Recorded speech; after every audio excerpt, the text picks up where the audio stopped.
Hey everyone, welcome back to Dental Diaries. So, if you are struggling to remember maxillary landmarks or getting confused in exam, this video is for you. I'll explain everything in super simple way so you can revise quickly and feel confident. Let's start. Limiting structure. These are the structure that determine and confine the extent of the denture. These are the structure जो determine करते हैं denture base को कहाँ तक extend करना है. These are labial frenum. It is a band of mucous membrane. It has no muscle and it is a passive frenum. It has no function at its own. Labial vestibule. It is the depression that extend from buccal frenum to the labial frenum on either side. The muscle is orbicularis oris muscle, which is the main muscle of the lip, and this muscle remains in constant resting tone. That is critical for maintaining the lip seal and the facial structure. अब इस muscle की जो tone है वो depend करती है कि labial flange of the denture उसको कितना सपोर्ट दे रहा है और क्या पोजीशन है आर्टिफिशियल टीथ की.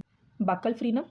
It is also a fold of mucous membrane and an elevation. Mostly they are one in number on either side, but in some cases it can be two or more. The muscle here is the levator anguli oris, which is also known as the caninus muscle, and it lies beneath the frenum. The other muscles are buccinator muscle, which pull the frenum in backward direction, and the orbicularis oris muscle, which pull the frenum in forward direction. Due to the influence of these muscles, the buccal frenum needs wider clearance in the buccal flange of the denture to maintain the stability of the denture during functional movement. Buccal vestibule, it is also a depression. The muscle here is the buccinator muscle, and the size of the buccal vestibule varies with the contraction of the buccinator muscle, the amount of bone loss in the maxillary arch and the position of the mandible. Usually क्या होता है जब भी हम patient को बोलते हैं mouth open करने के लिए या फिर साइड टू साइड मूवमेंट करने के लिए ऑफ द मैंडिबल, तो coronoid process of the mandible disto buccal portion of the buccal sulcus के पास से मूव करता हुआ जाता है और masseter muscle of the mandible भी हमारी स्ट्रेच करती है. इसीलिए जब भी हमें बकल सल्कस को रिकॉर्ड करना होता है तो हम पेशेंट को बोलते हैं वाइडली माउथ ओपन करने के लिए या फिर मैंडिबल की साइड टू साइड मूवमेंट करने के लिए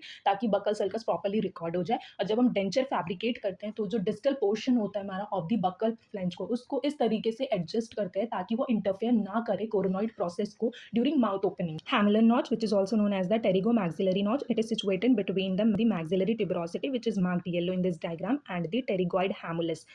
It will determine the posterior limit of the denture, and there is an attachment of an important ligament which is known as the pterygomandibular ligament or pterygomandibular raphe. The denture should extend till the hamular notch. The posterior border of the denture is anterior to the hamular notch. Then there is an absence of a proper palatal seal resulting in poor retention of the denture. If the posterior border of the denture is beyond the hamular notch, then the movement of the pterygomandibular raphe push the denture downward and forward, causing it to dislodge.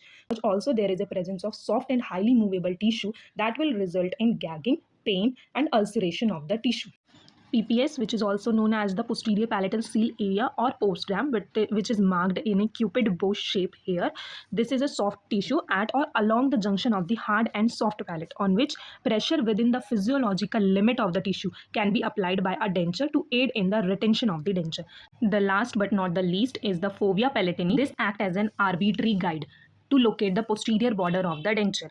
The denture can extend 1 to 2 millimeter beyond the fovea palatini. It is formed by the coalescence of the ducts of several mucous glands. Mucous glands जो secretion release करते हैं वो spread होता है as a thin film की तरह on the denture पे, thereby aid करता है वो retention में. बट इन पेशेंट जिसमें थिक रोपी सलाइवा होता है उन पेशेंट्स में हमें फोविया पैलेटिनी को रिलीव करना पड़ता है क्योंकि जो थिक सलाइवा होता है between the denture and the soft tissue वो इंक्रीज कर देता है हाइड्रोस्टैटिक प्रेशर को and that will result in the displacement of the denture. Now we will discuss some important viva question regarding the posterior palatal seal area or the post dam. ये maintain करता है constant contact between the denture base and the soft palate जिसकी वजह से retention maintain रहती है during functional movement like speech, mastication and deglutition. Gag reflex नहीं होता पेशेंट को क्योंकि गैप की फॉर्मेशन नहीं होती है कांस्टेंट कांटेक्ट की वजह से. फूड एक्यूमुलेशन नहीं होती है between the denture base and soft palate because PPS maintain करके रखता है कांस्टेंट कांटेक्ट को. Next question is what are the parts of the PPS? These are the pterygomaxillary seal or the post-palatal seal. Pterygomaxillary seal, it is a part of the posterior palatal seal that extend across the hamular notch and it extend usually 3 to 4 millimeter anterolaterally to end in the mucogingival junction on the posterior part of the maxillary ridge. Now the post-palatal seal, this is the part of the PPS that extend between the two maxillary tuberosity. Next question is define vibrating lines and how to record vibrating lines.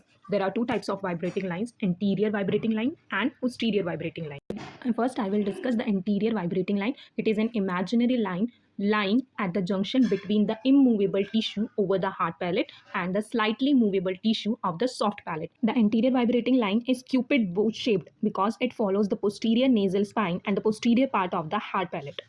What are the methods to record anterior vibrating line? There are two methods. First is Valsalva maneuver, which is also known as nose blowing method, in which patient is asked to close his nostrils firmly and gently blow through his nose. This method is not indicated in patient having susceptible cardiovascular condition like arrhythmias and in asthmatic patient.